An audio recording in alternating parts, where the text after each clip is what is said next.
Si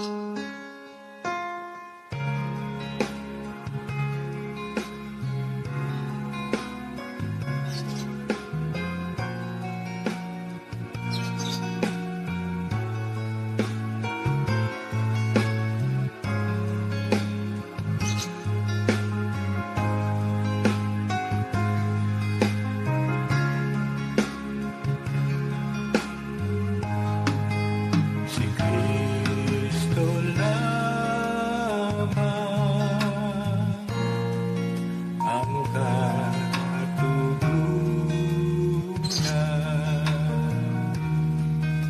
Si Kristo lamang ang kailangan.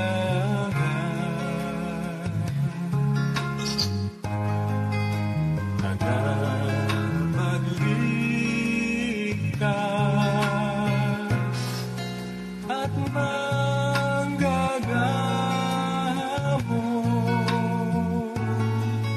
Oh, hallelujah,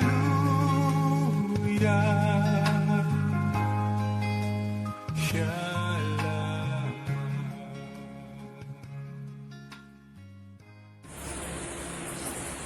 Magandang araw po sa inyo lahat. At ito po ang ating programa, Christ is the Answer. At ako po ang inyong lingkod kay Kristo, si Ramil Infante, na laging nagpapaalala sa inyo na baliwala ang buhay pag wala si Kristo, baliwala ang buhay pag wala kay Kristo. Kaya ngayon po ay anuman ang ating pasan at kabigatang dala, mga kapatid, ang ating pong Panginoong Hesus, ang ating nag-iisang tagapagligtas at natatanging manggagamot.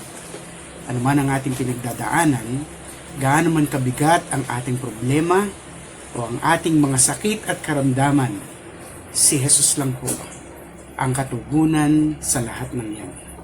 Kaya manampalataya tayong lubos at makasumpong tayo ng hamon at ng kalakasan sa kanyang mga salita ngayong gabi. At ang atin pong magiging pagtatalakay ay dadako doon sa dalawang tagpo, magkahiwalay na tagpo. Isa ay masusumpungan sa aklat ng Lucas at makikita ito sa tatlo pang mga ebanghelyo kay Matthew, Mark at Luke. At yung isa ay matatagpuan sa John. Pag-aaralan po natin yung dalawang tagpo na yun dahil ito po ay mayroong 3 taon na mahigit na pagitan ang kaganapan. Pero gusto kong makita natin ang mga bagay na nangyari doon sa unang tagpo at ang mga bagay na naalala ng mga alagad doon sa ikalawa. Kaya po nais kong basahin sa inyo yung himala ng paghahuli ng maraming isda na siyang naging unang pagkakataon na ang mga alagad ay tinawag ni Jesus para sumunod sa kanya. Luke chapter 5, verse 4 at verse 5, ang sabi po dito, pagkatapos niyang magsalita ay sinabi niya kay Simon, umalaot tayo at ihulog mo ang mga lambat upang manghuli. Sumagot si Simon, Guro, magdamag po kaming nagpagod at wala kaming nahuli. Ngunit dahil sinabi ninyo, ihuhulog ko ang mga lambat. Purihin ang Panginoon sa kanyang mga salita. At mamaya po ay babasahin natin yung tagpo sa John chapter 21. Dito po sa pagkakataong ito ay natagpuan ng Panginoon ang mga mangingisda, ang magkapatid na Simon, Peter at saka si Andrew. At dito po ay naglilinis sila ng kanilang mga lambat pagkatapos ng magdamag nila ng papagal. At yung kanilang pagpapagal ay walang naging kabuluhan dahil wala silang nahuli. At lumapit si Jesus, nandun ang maraming tao at sumusunod sa kanya, nakikinig sa kanyang pangangaral at niyaya niya ang mga alagad na ito at gusto niya na manghuli sila ng isda. At dahil sa sila ay magdamag na nahuli at wala po silang naging huli kahit isa, sinabi ng Panginoon dun sa mga alagad na ihulog mo, Pedro, dun sa gawing kanan ng iyong bangka, ang lambat at ang sabi ng apostol, ay magdamag na po kami ng huli, Panginoon. Datapwat dahil sa sinabi mo, ay inihulog niya ang lambat at ng kanyang angatin ay nakahuli sila ng napakarami na isda. Na ano pa, ang sabi ng Biblia, ay nagsimula silang mapuno at lumubog ang mga bangka at halos napupunit ang kanilang mga lambat. Kaya tinawag nila ang mga nandoon sa pampang na iba pang mga mangingisda upang sila ay tulungan. At dito po makikita natin ang ilang mga katotohanan na kailangan nating makita sa ating mga ginagawa at pagsisikap. At nais ko po na sabihin sa atin na ngayong panahon ng pandemya, napakarami ang mga naapektuhan. Ang sabi nga ng balita dito sa Pilipinas ay mayroong 8 milyong trabaho ang nabakante. Nawalan ng trabaho ang 8 milyon na katao mula sa iba't ibang mga sangay at makikita natin na marami ngayon ang siyang na uuwi doon sa online selling at iba pang mga paghahanap buhay. Kaya nais ko pong ipalala sa atin ngayon dito sa tagpo na ito ang ilang mga bagay at ilang mga katotohanan patungkol sa ating pagsisikap at patungkol sa ating paggawa. Unang-unang katotohanan po, ang lahat ng ating pagpagod, pag wala doon ang Panginoon, at tayo po ay gumawa lamang sa sarili nating pagsisikap, ang lahat ng ating pagpapagod ay walang kabuluhan. Yan po ang sinasabi ng aklat ng mga awit.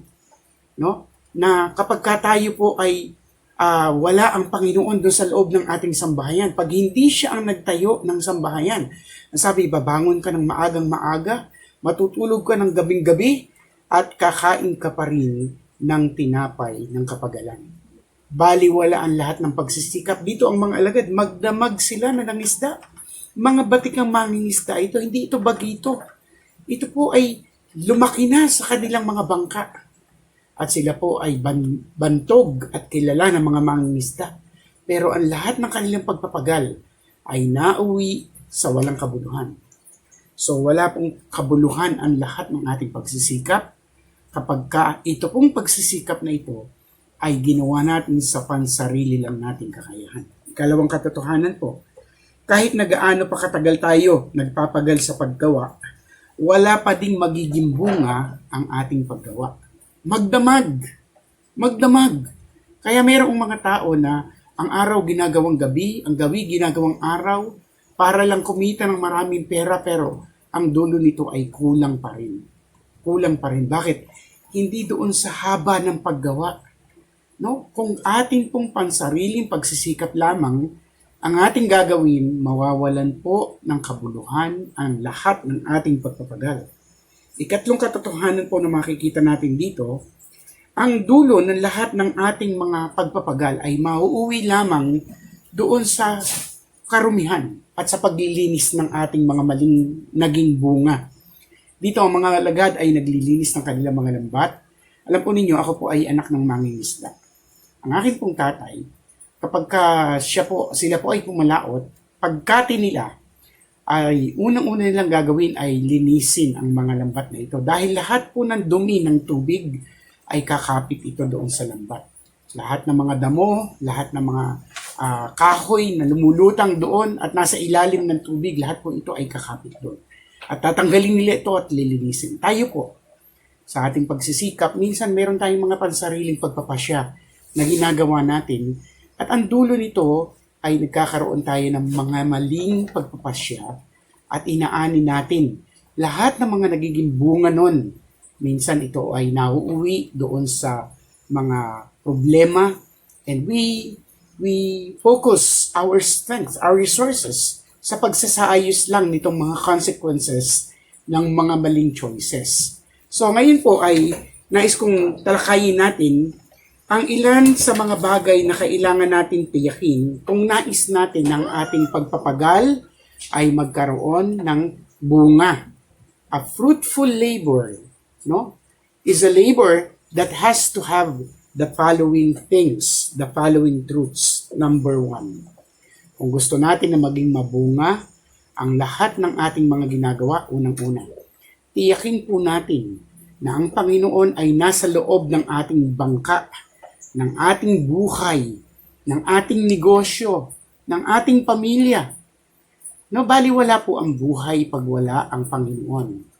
No, yun po ang totoo. Kaya lagi nating inuulit-ulit yun dahil gusto ko na makita po natin na nagkakaroon lang ng kabuluhan, ng bunga, ang lahat ng ating mga pagpapagal pag inilagay natin doon si Jesus. Kaya ang kaibahan ng naging pagpapagal ng alagad doon sa wala ang Panginoon at magdamag sila na nagsikap, at doon sa panahon na kasama nila ang Panginoon at iniutos ng Panginoon na ihulog nila ang kanilang mga lambat, ay ang presensya ng Diyos. It is the presence of God that will bring the difference to whatever it is that we are doing. So, nang magyaya ang Panginoon, nandun siya sa loob ng bangka at naging mabunga ang kanilang pagpapagal. Ikalawa po, na katotohanan na dapat natin tiyakin, matuto tayo na makinig at sumunod sa salita ng Diyos. The moment that Peter heard that Jesus commanded him na ilaglag ang kanyang lambat doon sa gawing kanan ng bangka, nangatwiran siya. No? Pero hindi para bigyan ng pag-aalinlangan ang kanyang sarili doon sa sinabi ni Jesus, kundi para ipaayag lang sa Panginoon ang naging bunga ng kanyang pagpapagal. At pagkatapos nito ay ipinahayag niya na ang pagsunod niya sa pananampalataya. Ang sabi niya, Panginoon, magdamag kami na nagpagal.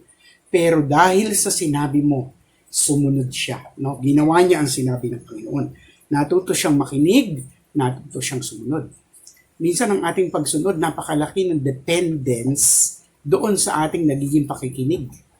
How much we listen is how much we can obey. We will obey, no? Kaya sumunod siya dahil nakinig siya. Ikatlong katotohanan po, ay kailangan tayong matuto na sumunod sa Panginoon ng buong puso at walang pag-aalinlangan. Whenever we follow God, we follow Him fully. Dahil yung porsyento lamang na pagsunod ay hindi pagsunod yun. Kailangan merong lubos, kailangan merong sakdal na pagsunod.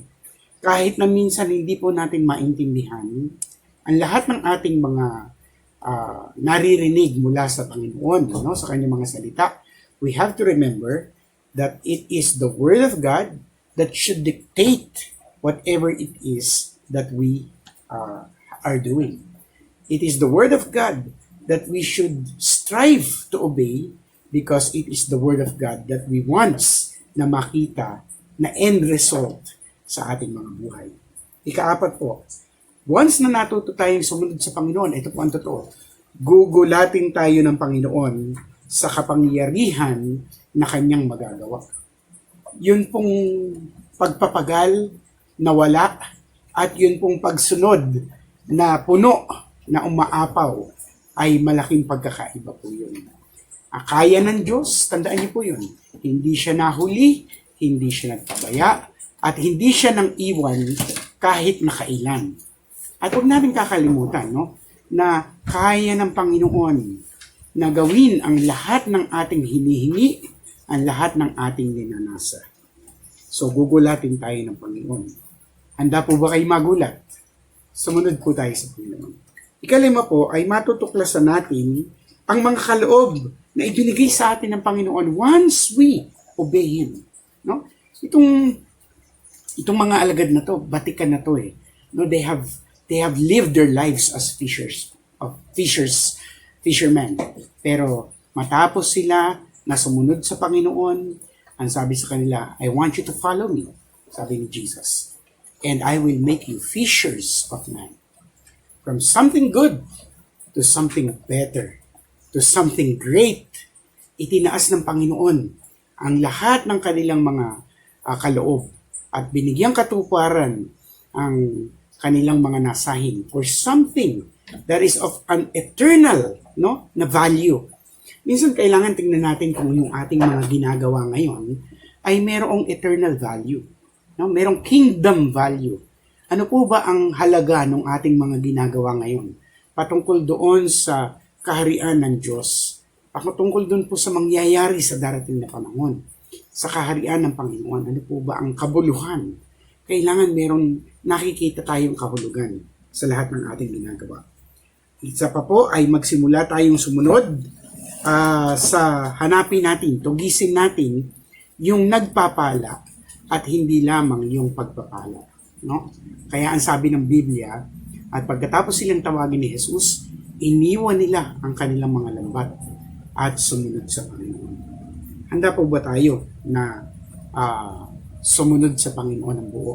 Natugisin at hanapin natin siya na nagpapala ng ating mga buhay kesa doon sa habulin lamang natin yung pagpapala. Maraming mga tao, yun lang ang nasahin ng puso, no? Ang mapagpala. Pero yung sumunod doon sa nagpapala, yun minsan ang kulang. Ngayon po, dito po sa aklat ng chapter 21, muling naganap ang tagpo na ito sa buhay ng mga alagad. Ang kaibahan lang po, nung naganap ito sa mga aklat ng Mark chapter 4, Mark chapter 1, Matthew chapter 4, at Luke chapter 5, ito po yung mga tagpo ng tinawag ni Jesus ang kanyang mga alagad. Pero nung binanggit ito ni John sa chapter 21, siya po ay nabuhay ng muli. Ito po yung ikatlong beses na nagpakita siya sa mga alagad after niyang mabuhay na muli. Ang una po ay yung 2 beses na nagpakita siya. Una sa upper room, na wala si Tomas. Ikalawa, nandun na si Tomas. At ang ikatlo ay itong nangingisda na muli ang mga alagad. Bumalik sila sa dati nilang gawi. Yan po ang problema, no? Minsan kapag nakakaranas tayo ng mga pressures, mga problema sa buhay, gaya ng pandemic na ito, gaya ng dinadanas natin na kakulangan sa pananalapi, kakulangan sa katustusan doon sa ating buhay. Dahil lahat ng pinaglagakan natin sa seguridad ng buhay na baliwala eh. At yan ang pinatunayan ng Panginoon sa atin ngayon. No? At marami sa atin ang hindi nakapag-ingat o nakakapag-ingat doon sa ating mga espiritual na relasyon sa Panginoon. At bihira siguro ang magpagsasabi na yung alab nila sa paglilingkod sa Panginoon, sa pagbabasa sa kanyang mga salita, sa pananalangin, ay ganun pa rin ang magiging kataglayan ng kanilang mga espiritual. Hindi po. Nagkaroon po ng downside itong pandemic na ito. Kagaya halimbawa, nanonood tayo ng video ng ating mga pastor doon sa virtual na worship service. No? Ang mga nag-suffer dito at nawala sa Kristiyano ay yung disiplinang espiritual. Na dati pag araw ng Sunday, kailangan nating bumangon ng ganitong oras, makarating sa church ng ganitong oras dahil hahabulin natin yung first service or second service. Ngayon, dito sa virtual na to ay pwedeng mawala yung disiplina na yon at pakinggan na lang natin si pastor bago tayo matulog sa gabi. Yun ang problema. Kaya itong pandemic na ito, naka-apekto to sa pagbagsak ng ilang mga pangangailangan at disiplinang espiritual na meron tayo. At ganito po yung nangyari sa mga alagad. They went back to fishing, to their old ways. At sila'y nanumbalik doon at nang sila po ay nandoon sa laot, ang Panginoon ay nandoon sa pampang. Bigla siyang sumigaw, "May huli na ba kayo?" At sumagot si Pedro, "Wala pa. Magdamag kami na nangingisda." The same answer that he gave the Lord almost 30 years, more than 30 years ago, 3 years ago. Ang siyang ibinigay niya sa Panginoon ngayon, wala pa po. At sinabi ng Panginoon, ihulog mo ang iyong lambat sa gawing kanan. At siya'y sumunod. At ng kanilang hinuli, iniangat ang mga lambat na ito, nagkaroon sila ng napakaraming huli. At biglang naalala ni Pedro. At namukha niya yung nandoon sa pampang. Ang sabi niya, ang Panginoon yun. At hubad-hubad, siya po ay tumalon sa ilog. No? At siya po ay nagsimulang lumangoy papunta dun sa pampang. At ang pangyayari po, ang sabi ng sila'y dumating dun sa pampang, ang Panginoon po ay meron ng inihanda na mga apoy at mga nagbabagang uling. Yan po ang sabi. At merong mga nakaihaw doon ng mga isda bago pa sila kumati. Bago pa sila makarating doon sa pampang. So kaya kumuha ang Panginoon ng isda. So kaya siya kumuha ng tinapay. No? At sabi niya sa mga alagad, "Hali kayo, mag-almusal kayo." At nagsimula si Jesus na ibigyan sila ng tinapay, pinutol niya yung tinapay at tinamigay niya sa mga alagad. At ikaapat, pinagsilbihan niya ang mga alagad. Nais ko po na makita natin, no? Na minsan, ang Panginoon, pinapahintulutan tayo na maranasan yung parehas na karanasan na meron tayo noon upang ipaalala sa atin ang ilang mga bagay. Katulad dito sa tagpo na ito. Maraming naalala ang mga alagad, marami silang nagunita sa mga bagay na naranasan nila patungkol sa kanilang karanasan kay Jesus. At ngayon ay nananariwa sa kanila ang mga bagay na yan. Unang-una po, nang sila po ay nangisda. No? Ito po yung tagpo na naganap doon sa Luke chapter 5 na binasa natin. At ngayon ay inulit ni Jesus yung himala na yon. The catch of many fishes. Ang kaibahan lang po, doon sa aklat ng Lucas, dahilan sa ang kanilang mga lambat ay marahil yung iba ay nasira dahil nililinis pa lamang nila yun. No? Yun po ay napupunit. Dito po, sa tagpo sa aklat ng John chapter 21, hindi po nasira yung kanilang mga lambat. Naging epektibo ang kanilang pangingisda. Sumunod sila parehas doon sa tagpo na yun na nabanggit. Pero, ang ipinaalala ni Jesus dito sa John 21 ay yung kanilang pagtawag at yung kanilang ginagawa ay dapat na gawin nila para sa Panginoon. Minsan po, nakakalimutan natin, anuman ang ating mga nagiging profesyon. Halimbawa, ako ay naging pastor. Kayo po ay naging guro. Merong naging doktor. No? Meron kasing dalisay na puso ang isang tao doon sa kanyang tinugis na pagtawag. Naniniwala kasi ko na hindi aksidente na tayo ay napunta sa profesyon na meron tayo ngayon. Yan po ay bahagi ng pagtawag ng Panginoon. Yan po ay pagsangkap ng kaloob ng Panginoon. Pag binasa po natin, minsan pag-aaralan natin yan, yung iba't ibang mga kaloob ng Panginoon. No? Pero dito, naalala ng mga alagad, nung unang tinawag sila ni Jesus, sa parehos din na himala. Ako ang panalangin ko po sa Panginoon. Nawa ay ipanauli niya ako doon sa unang-unang panahon na tinawag niya pa ako na ang aking puso ay dalisay at hindi pa nababantuan ng kabulukan ng sanlibutan ito at ng sarili. Minsan kailangan natin bumalik eh.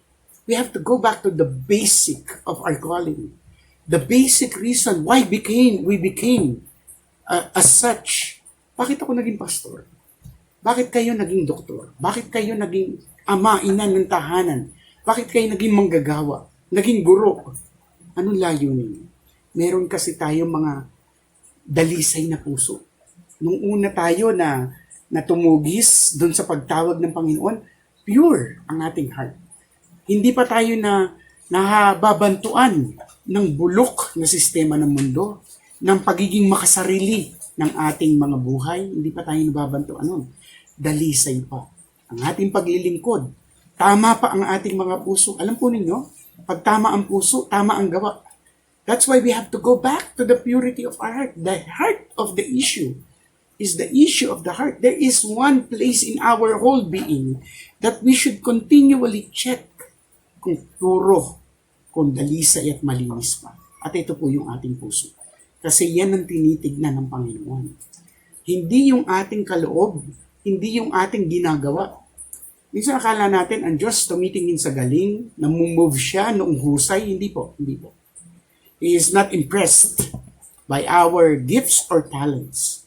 He is impressed. He is moved by our heart, by our character. So, bumalik tayo dun sa basic. Alam po ninyo, yung mga basics, no? Yung halimbawa, tayo po ay nag-aaral ng engineering. And yun pong kahit gaano pa yung mga taas ng mathematics na kinukuha mo, no?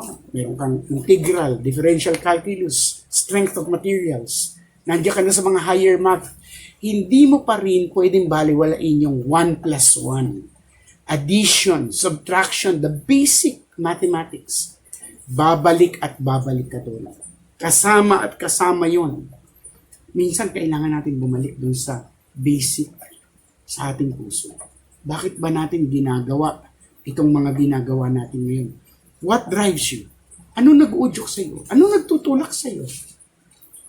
Yung responsibilidad na lang? Yung kita, yung pera na kikitain mo? Ano nag-uudyok sa iyo? Bakit mo ginagawa ito? Nung araw, ang tanging nag-uudyok sa atin, pagmamahal sa Panginoon. Kaya ginagawa natin even beyond what we are required to do. Because we love the Lord. Yan ang sabi ng Colossians that do everything as you are doing it as unto the Lord and not to man. Minsan, wala na yung ganun. Mga kapatid, bumalik tayo at ipinapaalala sa atin ng Panginoon ngayon na tayo ay narito sa pandemic na ito, yung kadalisayan ng ating mga pagtawag. Ikalawa po, matapos na si Pedro at ang mga alagad ay nakapunta na doon sa Kati, nakita nila meron ng dinawang siga ng Panginoon. At meron doon mga baga, no? Na nandun si Pedro at nakita niya na ang Panginoon ay nagsimula na ng pagkanyang pagluluto sa mga apoy at baga na nandoon. Ano po ang naalala ni Pedro? No? Doon pong bago dakipin si Jesus, doon sa hardin ng Gethsemane. Bago sila makarating doon sa gabi ng hapunan, ay pinahayag ng Panginoong Jesus kung ano ang mangyayari sa kanya at sinabi niya na hahampasin ng pastor at ang kanyang mga tupa ay magngangalat. Buong pagmamalaki na sinabi ni Pedro, Panginoon, hindi mangyayari yan. No? Iaalay ko ang buhay ko sa iyo, dadaan muna sila sa akin. At sinabi ng Panginoon kay Pedro, katotohanan sinasabi ko sa iyo, Pedro, na bago tumilaok ang manok ng makatlo, ng makalawa, no? Before the cock crows twice, you will deny me thrice. At nandun si Pedro, nandinakip si Jesus ng mga sundalo ng mataas na saserdote. Si Juan ay sumunod hanggang doon sa bahay ng saserdote. Pero si Pedro ay naiwan sa labas. At ang sabi ng Bible, he followed from afar. At nandun siya sa labas, nagpapainit siya doon sa apoy at doon sa siga. No? Ipinapaalala ng Panginoon dito kay Pedro, nung gabing siya ay nagsimula na magpahayag ng kanyang katapatan at pagsunod sa Panginoon. At siya'y nabigo. The Lord is trying to remind him of this kind of commitment that he has. No? At nandoon merong dalaginding na nakakilala kay Pedro at ang sabi sa kanya, nakikilala kita. Isa ka sa mga kasama niya na nandoon sa hardin. Ang sabi niya, hindi ko kilala yan. At meron ulit na sumita sa kanya. Namumukhaan kita. At sabi, hindi ko kilala yan. And for the third time, the cock crows twice after. He denied the Lord the third time. At ang sabi niya, he cursed. At ang sabi niya, hindi ko nakikilala ang lalaki niya. At tumilaok ang mga. Habang siya'y nagpapainit ng kanyang mga kamay at ng kanyang katawan. Doon sa siga, doon sa apoy, doon sa siga ng tanong. Mga kapatid, the Lord is trying to remind Peter of his commitment and of his faithfulness. Kaya dito, pagkatapos, sininggle out ni Jesus si Peter. At tinanong niya si Pedro, 3 times, the same number of times that he denied the Lord. Sabi ng Panginoon, Pedro, tunay ba na mahal mo ako? And Peter said, Lord, I love you. Second time, sabi ni Jesus, nung sinagot niya, then feed my sheep. Pedro, Simon, anak ni Jonas, sabi niya, tunay ba akong minamahal mo? Mahal mo ba ako talaga? At si Pedro ay sumagot, Panginoon, minamahal kita. And for the third time, sabi ni Jesus kasi, then feed my little lambs. Third time, Jesus asked Peter, do you really love me more than this? At sabi ni Pedro, hindi na siya sumagot. At sabi niya, Lord, alam mo lahat ng bagay. At alam mo na minamahal kita. Kasi minsan, pinapaalala sa atin ng Panginoon, He's not questioning our faithfulness. He's trying to remind us of our promises. Meron tayong mga binitawan na pangako sa Panginoon. Mga salita, mga bagay na sinabi natin, Lord, I will do this. Na nakalimutan na natin. Or hindi natin naganap. Mga kapatid, the Lord is trying to remind us ngayon about our faithfulness, about our commitment to Him. Ano ba talaga ang ating pagtatalaga ng buhay sa Panginoon? Talaga bang nasa natin na sumunod sa Kanya ng buong puso at hindi yung mula sa malayo kagaya ng naging pagsunod ni Pedro? Number 3. So God is reminding Peter of his calling. God is reminding Peter of his faithfulness and his commitment. Ikatlo po, ay makikita natin dun sa verse 13. Matapos sila na pumunta doon sa Kati, at nandoon meron ng nakahandang almusal para sa kanila, meron ng tinapay, at meron ng isda. The same elements na ginamit ng Panginoong Hesus nang pakainin niya yung multitudes. The same elements, tinapay at isda. Yung 5 tinapay, yung 2 isda na nagpakain sa mahigit 5,000, ang sabi, nabilang ng lalaki pa lamang. Wala pa yung mga babae at wala pa yung mga bata. Ay pinapakita ng Panginoon at pinapaalala dito sa mga alagad na ito na siya po ay sufficient. Na ang Panginoon ay sapat, na ang Panginoon ay tapat, na ang Panginoon ay lapat, anuman ang ating mga pangangailangan. Nais ko pong maunawaan natin. God is reminding us during this pandemic that we are in right now that God is sufficient. Hindi niya po tayo iiwanan. Hindi niya tayo pababayaan. Kahit kailanman, hindi siya mahuhuli.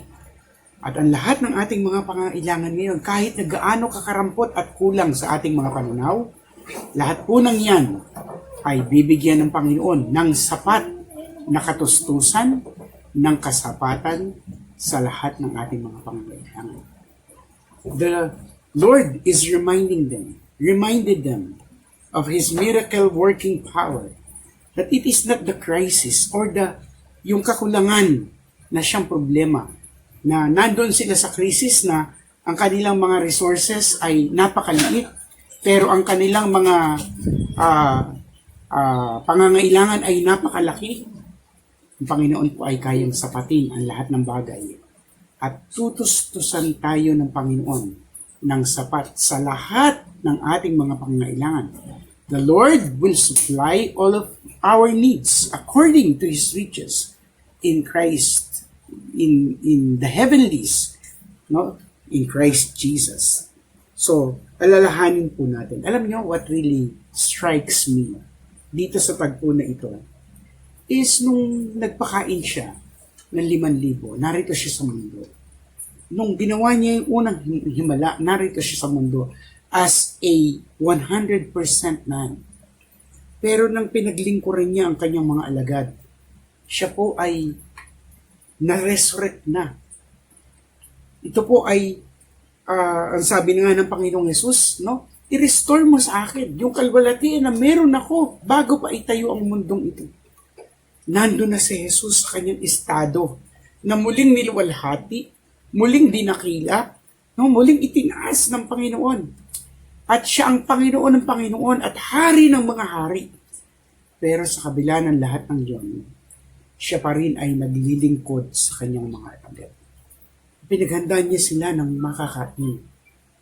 Alam po ninyo, there is one event in the lives of these disciples na naalala nila. No? At ito yung gabi nang si Jesus ay kumuha ng tuwalya at ng isang planggana, at ang tuwalya ay ibiligkis niya sa kanyang mga baywang at nagsimula siya na hugasan ang paa ng kanyang mga alagad. To teach them about servanthood. To tell them na hindi ako naparito para ako paglingkuran. Ako ay naparito para maglingkod. Tandaan po ninyo, mga kapatid, kailangan nating maintindihan na ang paglilingkod, tayo po mga tinawag ng Panginoon, kayo po na mga maanak ng Diyos. Ang paglilingkod ay pangunahin, no, sa ating mga puso na nais ng Panginoon na ituro sa atin at nais niyang sabihin sa mga alagad kung paanong ginawa ko sa inyo ay gawin ninyo sa iba. Mga kapatid, dito sa panahon ng pandemya na to, maraming mga makasarili. Ang gusto nila unahin ang kanilang sarili. Pero ang sabi ni Jesus, no? Yung pinakadakila sa inyo ang magiging lingkod ng lahat. At nais ko po kayong hamunin. Hindi ho tayo basta dumadanas ng mga karanasan na kagaya nito. Tayo po ay pinapaalalahanan ng Panginoon. Minsan, pinapadaan niya tayo sa mga panahon ng karamdaman para ipaalala sa atin yung mga panahon na tayo ay naglilingkod ng sobrang alab. Na tayo, sa biyaya ng Diyos, ay nagsisikap na sumunod sa Kanya ng buong puso sa kabila ng lahat ng hirap. Hindi lang tayo basta nakakaranas ng ganitong kakulangan. Pinapaalala sa atin ng Panginoon ang Kanyang kasapatan. Ano man ang laki ng ating pangangailangan, si Kristo lang, nasa Kanya lang ang kasapatan ng lahat ng bagay. Hindi lang natin dinadanas ang mga ganitong sitwasyon. Pinapaalala sa atin ng Panginoon ang ating katapatan, ang ating pagtatalaga ng buhay sa Kanya, ang naging pagtawag niya sa ating buhay. Mga kapatid, tayo pong lahat ay sumunod sa Panginoon ng buong puso. Bumalik doon sa puso na mayroon tayo noon. Ang sabi po ng Biblia, doon sa isang iglesia, sa Revelation chapter 2, verses 1 hanggang 7, iglesia sa Efeso, ang sabi ni Jesus, nalalaman ko ang iyong mga gawa, kung paano ka nanindigan sa tama at itinanggi mo ang mga gawa na ito. Pero mayroon akong isang laban sa iyo. Iniwan mo ang unang mong pag-ibig. Kaya ay pinapayo ko sa iyo na magsisi ka. Gawin mo yung mga bagay na ginawa mo nung una. Alalahanin mo kung saan ka nabagsak. At muli mong ipanumbalik. Mga kapatid, yan po ang nais ko sana na maging sentro ng pagbubulay-gulay natin ngayon sa salita ng Diyos. Ang lahat ng ito ay isang paalala. Bumalik na tayo sa Panginoon. Maglingkod na tayo ng buong puso at buong tapat. At makikita natin ang kasapatan ng Diyos. Papaguhin niya ang ating mga buhay at gagawin niya tayong mga tapat na lingkod. Tayo pong lahat ay manalangin. Dakilang Diyos, maraming salamat po sa inyo. Kasi kayo po ay Diyos na tapat. Diyos na mabuti. Sa lahat ng kakulangan na aming nararanasan ngayon, hindi lang po namin ito basta dinadanas, Panginoon. Ito po ay isang paalala mula sa iyo. Nais mo kaming ipanumbalik. Nais mo kaming ipanauli doon sa dati naming puso. Puso na dalisay. Nais mo kaming dalhin pabalik nang ang puso pa namin ay malinis. At hindi pa kami na mamantsahan ng kabulukan ng mundong ito at nadadaig ng kasarilinan, pagiging makasarili ng aming mga sarili. Pinapaalala mo sa amin yung aming pagtawag.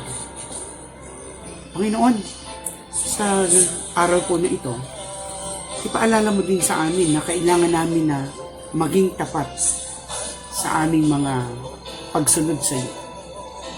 Remind us of our commitment, of our faithfulness, as we begin to pursue our promises. Panginoon, marami kaming pinangako sa iyo na minsan nakalimutan na namin. Hindi na namin nagawa. Tulungan mo kami, Panginoon. Kasi gusto namin maging tapat. Gusto namin maging totoo sa aming pagtatalaga. At habang kami ay sumusunod, let us discover, Lord, your sufficiency, your support, your grace that is sufficient. Lahat na nanonood ngayong gabi, Panginoon, idinadalangin ko sa inyo, pagkalooban mo po kami ng isang karanasan sa iyong katugunan, sa iyong pagiging manggagamot, sa iyong pagiging provider. In the name of Jesus, whatever it is that we are going through right now, cause us to experience your sufficiency. At ang dalangin ko, Panginoon, lumikha ka sa amin ng mga nakikinig ngayon ng isang puso na handang magtapat sa iyo, handang sumunod sa iyo, na anuman ang aming mga dinadanas, likhain mo sa amin ang isang puso na handang maglingkod. Nang makita namin ang mga ehemplo mo, ang katotohanan ng iyong mga salita. Pagpalayo mo po ang bawat isa, Panginoon. Tinatalaga namin sa inyo ang lahat ng nakikinig. Sa iyo ang lahat ng kapurihan. Sa iyo ang lahat ng pasasalamat. Sa dakilang pangalan ng aming Panginoon Jesus. Amen. Mga kapatid, maraming salamat po sa inyong pagsubaybay. Ang dalangin ko po, lagi ninyong alalahanin, baliwala ang buhay pag wala si Kristo. Baliwala ang buhay pag wala kay Kristo. Pagpalain po kayo lubos ng Panginoon at tayo po ay magpatuloy, maglingkod. Tayo po ay sama-sama na itatawid ng Panginoon at patutunayan niya sa atin. Siya ay Diyos na tapat, Diyos na lapit, at siya ay Diyos na sapat. God bless you po. Maraming salamat po sa inyo.